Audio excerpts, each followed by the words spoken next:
चलिए शुरुआत करते हैं आज के न्यूज़पेपर की। हम पहली न्यूज़ देखने वाले हैं पीआईबी से। पीआईबी की जो इम्पोर्टेंट न्यूज़ हैं आज वो दो आई हैं जो कि साइंस से रिलेट करती हैं। पहला जो आर्टिकल है पीआईबी का वो अल्जाइमर रोग से रिलेटेड है। तो सबसे पहले हम अल्जाइमर रोग के बारे में बेसिक जानकारी देख लेते हैं। अल्जाइमर रोग मतलब कि आप कह सकते हो मेमोरी लॉस होना, ठीक है। जल्दी ही चीज़ें यदि आप भूलने लग जाते हैं और यही जब आगे बढ़ते ही जाती हैं और उसको फिर रोकना कठिन हो जाता है, उस कंडीशन को हम कहते हैं अल्जाइमर्स। इस कंडीशन में क्या होता है, मस्तिष्क की हमारी जो कोशिकाएं होती हैं वो नष्ट होने लग जाती हैं। मस्तिष्क की तंत्रिका कोशिकाओं को नष्ट करने लगता है ये रोग, ठीक है। इसको हम कहते हैं न्यूरोलॉजिकल डिसऑर्डर। इसके कारण रोगी की शारीरिक और मानसिक स्थिति भी कमज़ोर हो जाती है, उसे कुछ याद नहीं रहता, उसकी निर्णय लेने की क्षमता घट जाती है और स्वभाव में लगातार उसका चेंजेस देखने को मिलता है। शुरू में तो लक्षण कम रहते हैं, लेकिन यदि आपने इसका इलाज नहीं किया तो ये गंभीर और असाध्य हो जाएगी, मतलब इसका इलाज फिर हो नहीं पाता है। 55 से 60 की जो आयु रहती है, इस वर्ग के लोगों में अल्जाइमर डिमेंशिया का प्रमुख कारण होता है। डिमेंशिया क्या है? मानसिक रोगों का एक ग्रुप है, बहुत सारे आ जाते हैं इसके अंतर्गत, जिसमें से एक अल्जाइमर भी हो गया, जिसमें व्यक्ति की बौद्धिक क्षमता घट जाती है। ये रोग मस्तिष्क में एक विकास प्रकार की टेंगल नामक प्रोटीन का निर्माण करता है। ये यहाँ पर इम्पॉर्टेंट हो जाता है कि इस कंडीशन में हमारे दिमाग में टेंगल्स नाम का प्रोटीन बनता है। उम्र जैसे जैसे बढ़ते जाती है इसका खतरा बढ़ते जाता है, लेकिन कभी कभी दुर्लभ आनुवांशिक परिवर्तनों के कारण इसके लक्षण 30 साल की उम्र में भी हो सकते हैं। यदि पहले कभी किसी को रहा है आपकी फैमिली में तो आपको भी ये हो सकता है। अल्जाइमर जो है ना असाध्य रोग माना जाता है, क्योंकि इसमें मस्तिष्क की कोशिकाएं मृत हो जाती हैं जो पुनः फिर जिंदा नहीं होती हैं। US department of health and human services के अनुसार पुरुषों की तुलना में महिलाओं में अल्जाइमर होने का खतरा 2 गुना होता है। अल्जाइमर रोग का इलाज भारत के लिए इम्पोर्टेंट है, क्योंकि अमेरिका और चीन के बाद भारत तीसरे नंबर पर आता है जहां पर सबसे ज़्यादा इसके केसेस हैं। अब देख लेते हैं हम पीआईबी की पहली न्यूज़, जो कि बताती है कि ग्रे मैटर के बारे में। अब ये ग्रे मैटर क्या है? जैसे हमने वहाँ पर एक वर्ड देखा था ना, ठीक उसी प्रकार से ये चीज़ भी बढ़ती है, ठीक है। बुद्धिमत्ता वाले जो दूसर द्रव्य रहते हैं जिससे आपकी मेमोरी बढ़िया रहती है, इसके लिए आपको ध्यान करना पड़ेगा, ठीक है, मेडिटेशन करना पड़ेगा। यही इस आर्टिकल में लिखा है। बहुत सारे लोगों के ऊपर यह एक्सपेरिमेंट किया गया था, जिससे ये पता चला है कि जो लोग ध्यान करते हैं उनके दिमाग में ग्रे मैटर बहुत ज़्यादा बनता है। बहुत ज़्यादा तो नहीं कह सकते, लेकिन ज़्यादा बनना चालू हो जाता है। इसी के चलते चलते आप जो चीज़ों को याद रख सकते हैं, निर्णय आप जल्दी से ले सकते हैं, ऐसी बहुत सारी बातें होती हैं ध्यान यदि आप करते हैं तो। ध्यान पर किया गया दैनिक ध्यान, ठीक है, मतलब आपको रोज़ ही करना है। हल्के स्मृति हास जिसको हम कहते हैं अल्जाइमर वाले रोगियों के मस्तिष्क में बुद्धिमत्ता वाले धूसर द्रव्य की मात्रा को बढ़ा सकता है, एक अध्ययन का कहना है, ठीक है। सबसे शुरुआत में ही ग्रे मैटर के बारे में बात बता दी जाती है, ठीक है। एक अध्ययन से पता चला था कि 6 महीना तक यदि आपने ध्यान करा है, मेडिटेशन किया है, हल्की सी संज्ञानात्मक हानि MCI शॉर्टकट में, या फिर हल्के स्मृति हाल अल्जाइमर जिसको बोलते हैं, ऐसे जो रोगी अल्जाइमर से पीड़ित हैं इनके मस्तिष्क में ग्रे मैटर की मात्रा को बढ़ा देता है। इसलिए ऐसे रोगियों द्वारा ध्यान किए जाने का मस्तिष्क पर सुरक्षात्मक प्रभाव पड़ता है। यदि हम कहें उनसे कि आप ध्यान करिए डेली तो उनको ज़रूर फ़ायदा होगा। अल्जाइमर वाले व्यक्ति के बारे में बात बताई जाती है, अक्सर भुलक्कड़ होते हैं, लेकिन वो फ्रीली होकर के लाइफ अपनी जी सकते हैं। हालांकि ऐसे व्यक्तियों में मेमोरी का लॉस, ये रोग विकसित होने का अधिक खतरा रहता है और बढ़ जाता है। एक बार होने के बाद अल्जाइमर रोग बढ़ते ही जाता है, फिर ठीक बहुत कम होता है। इस प्रकार देखा जाए तो ये प्रमुख वर्ल्ड लेवल की समस्या है जिसका व्यापक सामाजिक आर्थिक प्रभाव पड़ता है। इलाज की बात करें तो इसका इलाज आप समझ लीजिए कि महंगा ही है, ठीक है। फिर भी एक निषेधात्मक रूप से महंगी दवा को छोड़कर जिसका अभी भी नैदानिक लाभ के लिए मूल्यांकन हो रहा है, अभी भी कन्फर्म नहीं है, लेकिन वो सब दवा, कोई भी दवा इस रोग की प्रगति को और बढ़ने से रोकती नहीं है। ना ही MCI के चरण से इसके रूपांतरण को लेट कर सकती है कि अभी इतना था, अगले दिन बाद इतना हो रहा है तो हम उसको रोक दें। ऐसा भी बहुत कम होता है। तो इतने सारे लोग, ये लोग शामिल थे, ठीक है। भारत सरकार के विज्ञान प्रौद्योगिकी विभाग द्वारा सत्यम कार्यक्रम के अंतर्गत एक शोध हुआ था। अपोलो मल्टी स्पेशलिटी अस्पताल कलकत्ता में तंत्रिका विज्ञान न्यूरोलॉजी विभाग के प्रमुख डॉक्टर निदेशक अमिताभ घोष के नेतृत्व में ये काम हुआ, ठीक है। ये बहुत सारे लोगों के नाम यहाँ बताए गए हैं। और जब इन्होंने अध्ययन करा तो ये बात पता चला, सरल, सस्ती और पालन करने में आसान ध्यान वाली दिनचर्या को कई महीने तक यदि आप डेली अपनाते हो तो अल्जाइमर, ठीक है, हल्की संज्ञानात्मक हानि और हल्के अल्जाइमर रोग में भी ग्रे मैटर को जो हानि हो रही है उसको ये पलट सकती है, ग्रे मैटर को बढ़ा सकती है। ग्रे मैटर बढ़ रहा मतलब आपकी मेमोरी अच्छी है। इसको प्रकाशित किया गया frontiers in human neuroscience journal में प्रकाशित करा गया।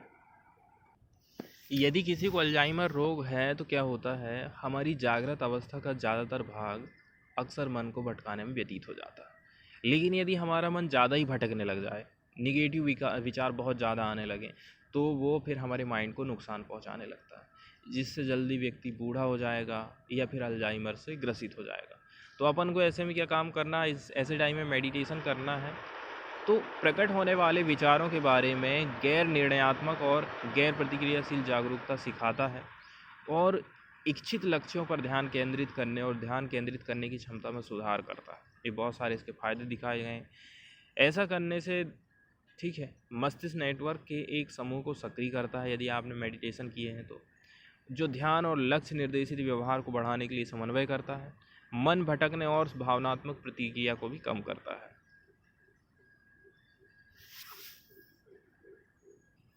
अगली जो न्यूज़ आई है साइंस की, वो आई है ब्लैक होल से रिलेटेड। ये जो पिक्चर आप देख रहे हैं, ठीक है, ये ब्लैक होल की पिक्चरें ही यहाँ पर शो हो रही हैं और बल्कि यहाँ पर इनका नाम भी दिख दिया गया है, जैसे कि साइग्नस X1 ये स्टार है, ये ब्लैक होल के किनारे में है।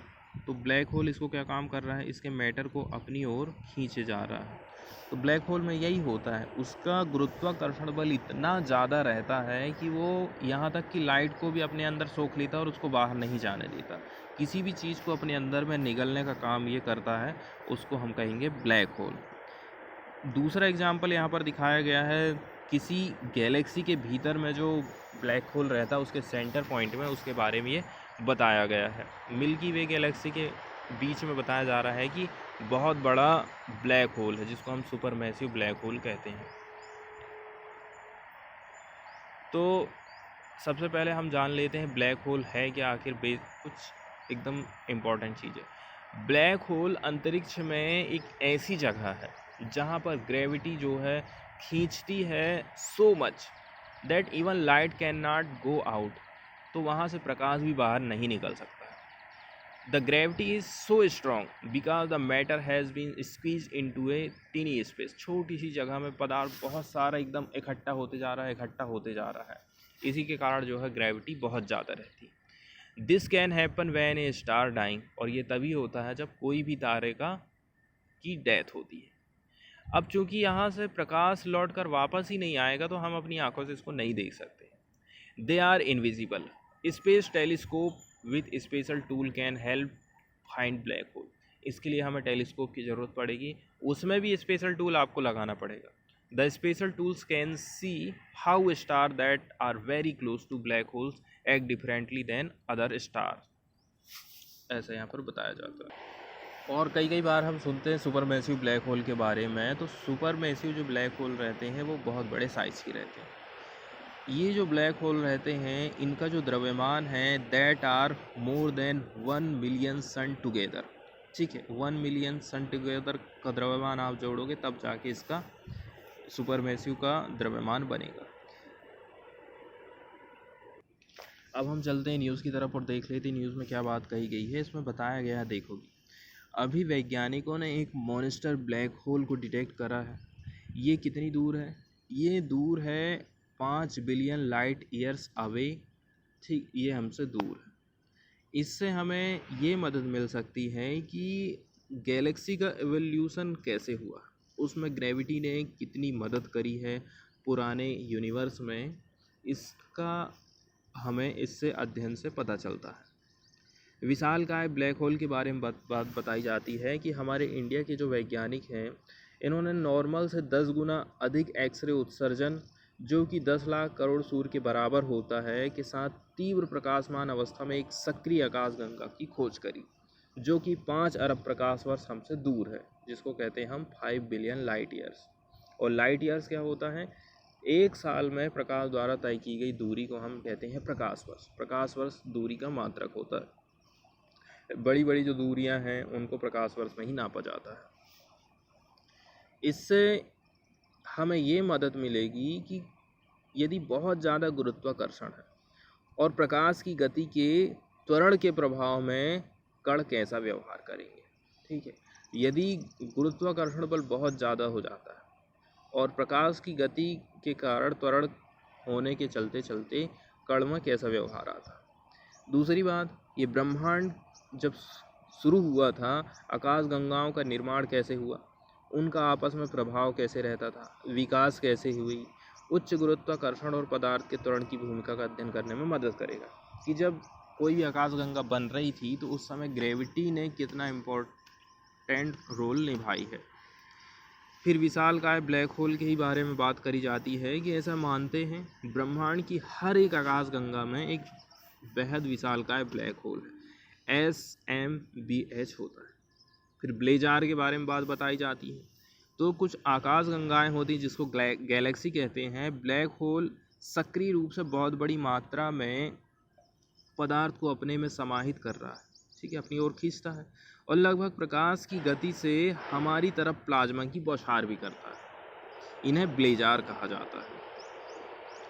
OJ-287 ब्लेजार का एक कैटेगरी है जिसे BL लसारते ऑब्जेक्ट के नाम से जानते हैं, जो बहुत तेज़ और बड़े एम्पलीट्यूड की फ्लक्स वेरिएशन दिखाते रहता है, लेकिन स्पष्ट एनिमेशन लाइन फीचर्स बेहद मुश्किल से दिखते हैं।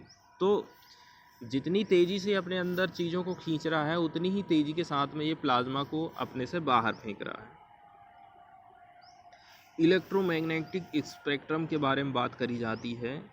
स्रोतों का ये वर्ग पूरे इलेक्ट्रोमैग्नेटिक स्पेक्ट्रम में उत्सर्जित होता है, ठीक है। इसको हम स्पेक्ट्रम के माध्यम से देखे हैं, जो कि निश्चय ही एक नॉर्मल घटना नहीं है जिसमें चरम भौतिक स्थितियों की ज़रूरत पड़ती है।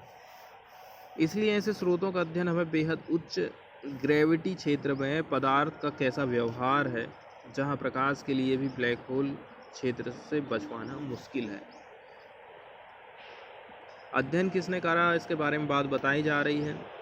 विज्ञान और प्रौद्योगिकी विभाग DST भारत सरकार के एक स्वायत्त संस्थान है, आर्यभट्ट प्रेक्षण विज्ञान शोध संस्थान 2015 से OJ-287 नामक ऐसे ब्लैक होल सिस्टम की निगरानी कर रहे थे। ये स्रोत लगभग हर 12 वर्ष में बार ऑप्टिकल चमक में बढ़त दिखा रहा है। इसके बाद वाली न्यूज़ हम देखने वाले हैं अब न्यूज़पेपर से। पहली न्यूज़ आई है, जो पहले सरकार ने स्कीम लॉन्च करी थी ना, उसी को अब वो और बढ़ाना चाहती है। कौन सी स्कीम है वो? गरीब लोगों को फूड गैन प्रोवाइड करने वाली स्कीम है।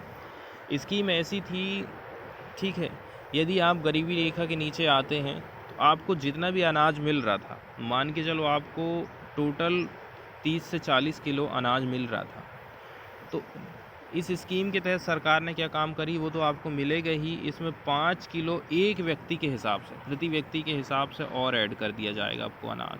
तो आप राशन की दुकान में जाकर के इस अनाज को ले सकते हैं। तो जब लॉकडाउन लगा था, ठीक है, उसी टाइम में सरकार ने प्रधानमंत्री गरीब कल्याण राहत पैकेज लॉन्च करी थी, तो उसी के अंतर्गत इसको भी उसने शामिल करी थी। उसमें ये स्कीम भी लॉन्च करी गई थी, ठीक है, जिसमें गरीब लोगों को, जो गरीब BPL कार्ड धारक हैं, उनको 5 kg एक्स्ट्रा अनाज देने की बात करी गई थी। पहले तो इसमें दालें भी दी जाती थी, लेकिन फिर बाद में दाल देना भी सरकार ने बंद कर दी थी। अब हमारे लिए ध्यान देने वाली बात ये है कि देखो, सरकार ने ये स्कीम लॉन्च करी, ठीक है, लेकिन दिक्कत ये हो जाती है कि फ़ायदा उन्हीं को मिलेगा, पहले उन्हीं को मिल रहा था जिनके पास राशन कार्ड। ज़्यादातर माइग्रेंट वर्कर एक स्टेट से दूसरे स्टेट जा रहे थे, उनका राशन कार्ड उस स्टेट में काम नहीं आ रहा था, ठीक है। इसलिए पहली बात ये है कि सरकार को क्या काम करना है, उनका जो राशन कार्ड है हर स्टेट में मान्य होना चाहिए। यूनिवर्सल राशन कार्ड स्कीम ज़रूरी है इसके लिए। दूसरी बात ये है कि राशन कार्ड ही ज़रूरी क्यों हो? यदि कोई व्यक्ति गरीब है, राशन कार्ड किसी कारणों से नहीं बन पा रहा है तो उसका क्या होगा? तीसरी बात है आधार कार्ड वाली बात। इसके चलते चलते भी कई सारे लोग ना इससे छूट जाते हैं। और भी बहुत सारी इसमें से प्रॉब्लम रहती हैं, जैसे कि किस एरिया में किस टाइप के भोजन लोग करते हैं, उस हिसाब से आपको बांटना पड़ेगा, टाइम में आपको देना पड़ेगा, उसकी क्वालिटी सही होना पड़ेगा। ऐसा ना हो कि लोगों को उसको ख़रीदें और बेच करके दूसरा अनाज उनको लेना पड़ जाए। ये बहुत सारी बातें हैं जो इसमें सुधार की ज़रूरत है। और खाली गेहूं और चावल देने से ही इंडिया को पोषण की समस्या से नहीं निजात पा सकता है, ठीक है। उसमें और भी सारी चीज़ों को इंक्लूड करना पड़ेगा, दूध, दालें, ठीक है, बहुत सारी चीज़ें हैं। इसके बाद हम देखने वाले हैं हमारी स्वास्थ्य सुविधाओं से रिलेटेड, ठीक है। तो भारत की जो स्वास्थ्य से रिलेटेड कमियां हैं उनको ये आर्टिकल उजागर करता है। ये जो आंकड़ा है हम देख रहे हैं NFHS से। इसमें बताया गया है कि देखो, हॉस्पिटल में बच्चों का जन्म तो हो ज़रूर रहा है, लेकिन limited gains in childhood nutrition, childhood जो न्यूट्रिशन है वो उसको गेन नहीं कर पा रहे हैं। Total fertility rate has drop to 2.0, ठीक है। मतलब एक महिला कितने बच्चों को जन्म देती है, वो जो रेट है वो कम तो हो गया है, वो दो पर आ गया है। एवरेज देखोगे तो प्रत्येक महिला जो है 2 बच्चों को जन्म दे रही, इंडिकेटिंग करती है जस्ट रिप्लेसमेंट लेवल को। ये सारणी बनाई गई है। Nutritional status of children in India बेयरली improved in 2019-20 from the level in 2015-16। तो ये जो 5-6 साल का गैप रहा है, उस गैप को आप देखोगे तो न्यूट्रिशन का जो पोषण का जो स्तर है बच्चों में, वो बहुत ज़्यादा इम्प्रूवमेंट देखने को हमको नहीं मिला है। अलग अलग एज की कैटेगरी बांटी गई है, ठीक है। 5 साल से कम के बच्चे जो कि स्टंटेड हैं, children under 5 year who are wasted, children under 5 who are underweight, ठीक है, children age 6 month to 59 month who are anaemia. देखिए, तो पहला जो इंडिकेटर है वो ये बताता है कि 5 साल से कम उम्र वाले बच्चे जिनकी जो है हाइट नहीं बढ़ पा रही है, ठीक है, नाटे कद के हैं, छोटे कद के हैं, 2019-20 में, ठीक है, परसेंटेज बताया जा रहा है 35.5% रहा। 2015-16 में 38.5, 2005-6 में 48%, ठीक है। तो एक गिरावट 48 से 38 हुई, 38 से 35। लेकिन ये वाला जो गैप है यहाँ पर बहुत ज़्यादा वृद्धि देखने को हमको नहीं मिली है, ठीक है। अब ऐसे बच्चे जिनका वज़न नहीं बढ़ पाया है, 5 साल से कम उम्र के हैं, पहले 19% थे, अब लेकिन ये गलत बात हो गई, 21% हो गए, और फिर से कम हुआ तो 19% हो गया। इसके बाद बताई जाती है अंडर वेट, ठीक है, 5 साल से कम उम्र वाले बच्चे जो कि अंडर वेट हैं। 2015-16 में, 2005-6 की वाली बात है ये, सॉरी, ये 2005-6 का आंकड़ा है, 42% बच्चे थे, फिर घट कर के 35 हुए, 35.8, फिर 32.1 हुए। और ठीक है, 6 महीना से लेकर के 59 महीने के बच्चे जिनको एनीमिया के शिकार है, पहले 69% थे, अब 58 हुए, 58 से 67, मतलब और हमको बढ़ोतरी देखने को मिली है।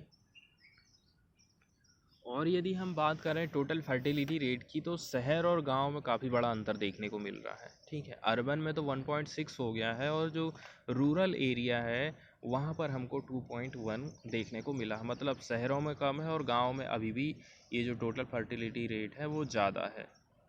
पहले NFHS 4 आया था, उसके बाद NFHS 5 आया अभी। इसके बाद आ जाती है न्यूज़ राजनीति का अपराधीकरण। इसका मतलब ये हो गया कि हमारे जो पॉलिटिकल लीडर रहते हैं ना, वो कहीं ना कहीं वो गंभीर अपराधों में लिप्त रहते हैं। उनके ऊपर रेप के आरोप हैं, उनके ऊपर मर्डर का केस चल रहा है, इसके बाद भी वो राजनीति में घुस जाते हैं, ठीक है। और पार्टियां ऐसे नेताओं, ऐसे लोगों को टिकट भी दे देती हैं। तो सुप्रीम कोर्ट चाहती है कि ऐसे लोग राजनीति में हिस्सा ना लें, क्योंकि यदि ये लोग सरकार बनाते हैं, सरकार का गठन करते हैं, तो ये लोग अपराधों को कम नहीं करेंगे, बल्कि अपराध का इससे और भी ज़्यादा बढ़ावा मिलने वाला है। तो सुप्रीम कोर्ट यही चाहती है सरकार से कि क्या आप ऐसे लोगों को आजीवन पूरी लाइफ टाइम के लिए बैन कर सकते हो कि ये लोग चुनाव ही ना लड़ सकें। ठीक, बहुत सारे कदम भी इसमें सुप्रीम कोर्ट ने उठाए हैं।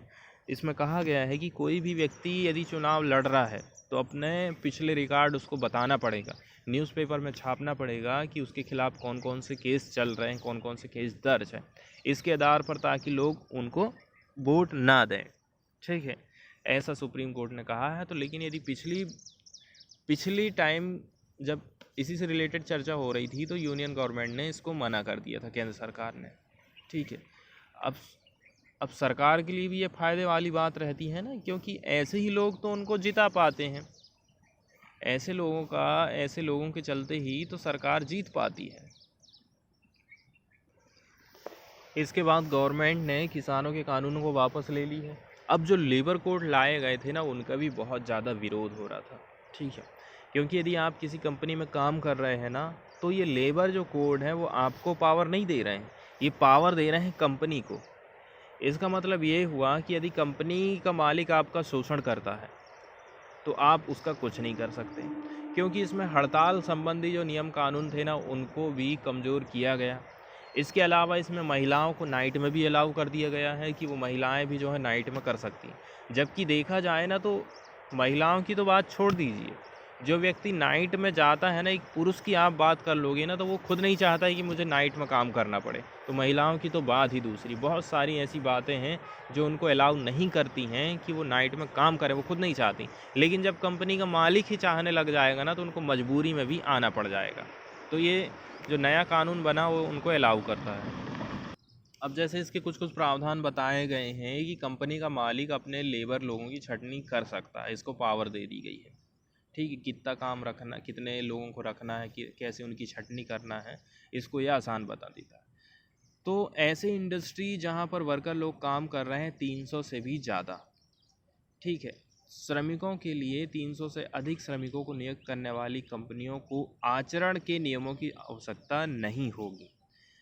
अभी नॉर्मली क्या होता है, 100 वर्कर काम कर रहे हैं किसी इंडस्ट्री में तो ये अनिवार्य हो जाता है।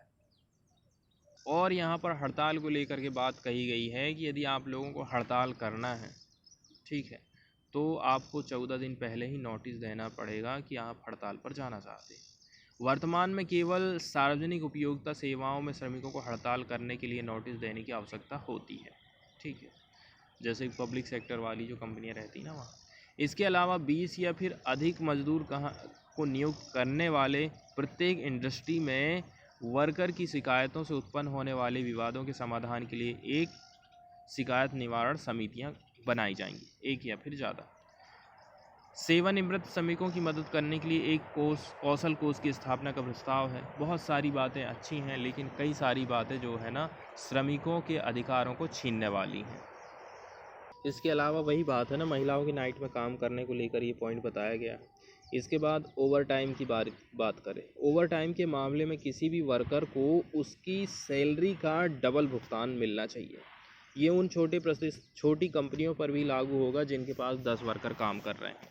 ठीक है, अब 10 वर्कर कहीं पर काम कर रहे हैं तो वो डबल दे रहा है या नहीं दे रहा है, ये तो काफ़ी मुश्किल वाली बात हो जाती है। लैंगिक समानता भी लाता है और महिला कर्मचारियों को सशक्त बनाता है। ठीक है, महिला वर्कर सभी प्रकार के कार्यों के लिए सभी इंडस्ट्री में नियुक्त होने की हकदार हैं। उनकी सहमति से सुरक्षा और अवकाश और काम के घंटे से संबंधित स्थितियों के अधीन सुबह 6 से 7 के बाद भी काम वो कर सकती हैं। इसके अलावा ट्रांसजेंडरों के अधिकारों को भी मान्यता देता है, जैसे कि इन लोगों के लिए वॉशरूम, स्नान के लिए जगह और लॉकर रूम अनिवार्य कर देता है।